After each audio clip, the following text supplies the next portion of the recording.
Hawaii mga mate, welcome again to our vlog. And today's video, we're gonna tackle in our pre-abroad experience. I-share na to karon mate, katong mga nahitabo during training pata sa slaughter, mga IELTS exam experience na to, ug ang mga bump in the road, as I mentioned in my previous video. So mag-share sa inyo mate, kung saan pwede na kang buhaton along the way. During training mga good mate, sa mga wala pa kabalo, kung ga-training pa ka sa slaughter, kailangan na to mahibaw-an na nadyo yung mga challenges along the way. Pinakauna diha, is ang expenses. Gikan sa PPE, gamit sa slaughtering operation, daily expenses nato like food, transportation, lodging kung dili ka taga-tagum, review center, ug IELTS exam ang una dyan sa listahan. Unless kung nakay funds. Ang nakalabli man gud na mate is wala mo gud sweldo while ka training ka sa slaughter. Maski training pa ka or OJT, wala jud kay kwarta nga makuha. Ang imuha lang is ma-acquire nimo ang skills kay libre man pud ang program. That is why daghan po nag-training ng mga kasabay namong tuon na nga wala nakapadayon. Sa una man good mate, sa panahon namo,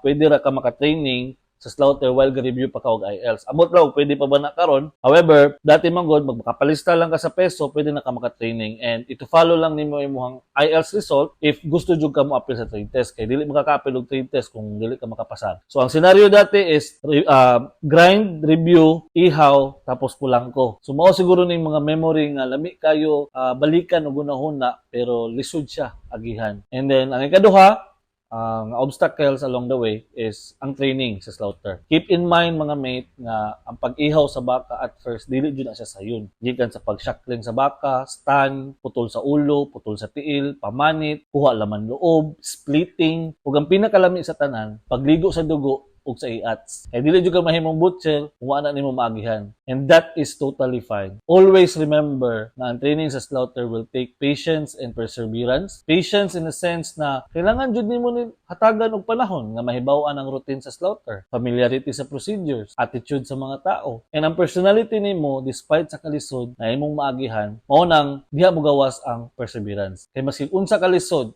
and kakapoy, kailangan magpadayon jud ta sa pag-uswag. Spoiler alert, wala pa na sa katunga sa imong kakapoy na imong masinati if mag-work na ka diri. Mo nang mate, always focus on what's within your control. Ikatulong, obstacles, IELTS exam. Daghan kay maglisod ani. Personally and confidently, wala kahit maglisod ani. Lain po kayo, nag-call center ta, tapos maglisod ta ni. Pero actually mate, dali na jud kaayo ang pag-IELTS exam. Kung mag-review lang jud ta, sakpan na jud nato mga stepping diha. Kay maski pag ikaw na ang pinaka-hawd mo English sa tanang kalibutan and wala ka nag-review, dako jud ang chance na mabagsak ka. Kay sa review man good mate, natay ginatawag na mock test. Maka-practice ka kung unsay mahitabo sa exam. So imagine, sige kag exam every day, ginabuhat nimo siya every single day, maana jud ka. And then maka-build ka and maka-gain ka og confidence sa imong sarili. So naiduha ka pa maagi ana, self-review, confident ka sa imong sarili nga kaya nimo, or mo enroll ka sa mga review centers. Personally, nag-review center jud ta kay lahi ra ang vibe kung naa ka sa review center. Ang advantage po sa review center ay nanatanan materials na need nimo. And makita sad nimo to mga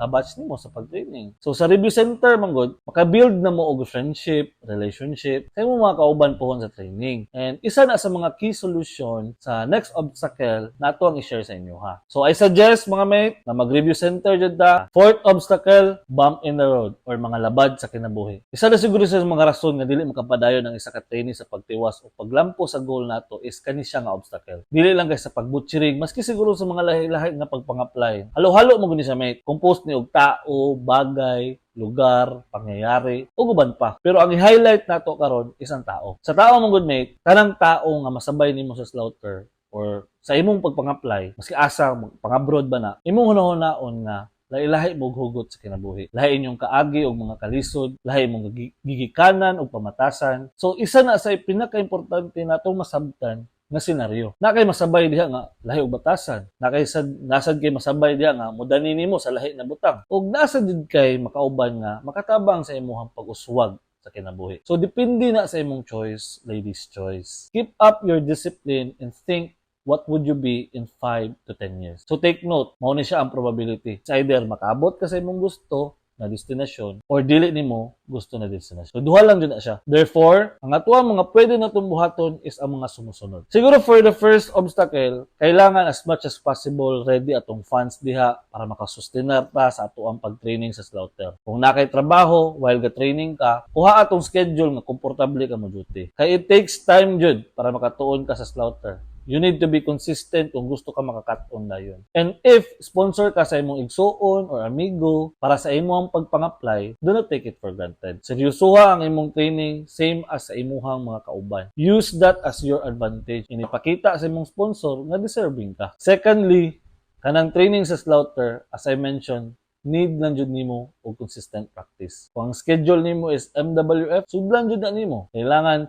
sundan lang nimo ang mga keywords na kaning OALP. O stands for observe. Obserbahan jud nimo ang mga lihok sa mga nagtudlo sa imuha. Kung mahimo, maski kibaw na kamo ihaw, observe lang gihapon ka sa mga pwede nimong ma-add sa imong routine. A, ask. Always ask question. Ayaw kaulog pangutan na. Build a relationship sa mga matadiro nga motudlo nimo. Sagaran sa mga matadiro diha sa slaughter, dili na sila mga labad. Based sa akong experience ha, always remember nga mas how din na sa imuha pag-abot sa ihaw. Sa maayo ka sa mga matadiro diha, pwede nila i-disclose sa imuha ang ilahang decade of experience para makatabang sa imuhang learning diha sa slaughter. And diha mo gawas ang L.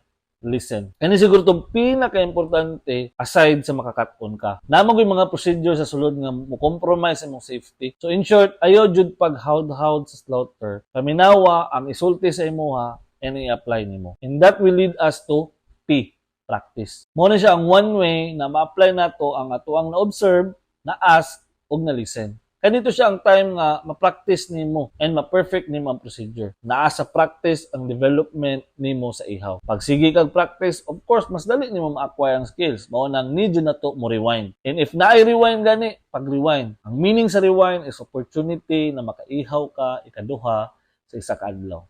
Take note, able gani ka makaihaw kaduha or katulo sa isa ka adlaw, mas better. Always remember mga mate na naa sa imong sarili magsugod ang tanan. It's our moment of struggle that define us. How we handle them is what matters. Third obstacle guys, na pwede na itong buhaton. So medyo nabuntagan dyan ano. O gunahon na, pero sige lang. Para at least mahatod na to sa inyo ha. Kung unsa itong mga pwede na itong buhaton along the way. As I mentioned earlier, na kailangan lang kita mag-review center. Siguro ang atuang pwede mabuhat ana. Tanatag mga movies like Harry Potter, Lord of the Rings, kana siya makatabang na sila kay British mong na sila nga mga accent. Ang nakanindot mong na nga mga movies mates kay pwede nimo butangan og subtitles. So imo ma-acquire din ha while naga-watch kag movie is naga-listening ka and at the same time naga-reading ka. And kana bitong pag-abot nimo review center usbon jud nimo imong aura kanang naka sa zone ba nga mo English jud ka nandira napita. Kaya ang IELTS mong good mate usually ang ginagamit jud na accent diha is British. So ang nakanindot ana is while nagatuon ka, nalingaw pa ka.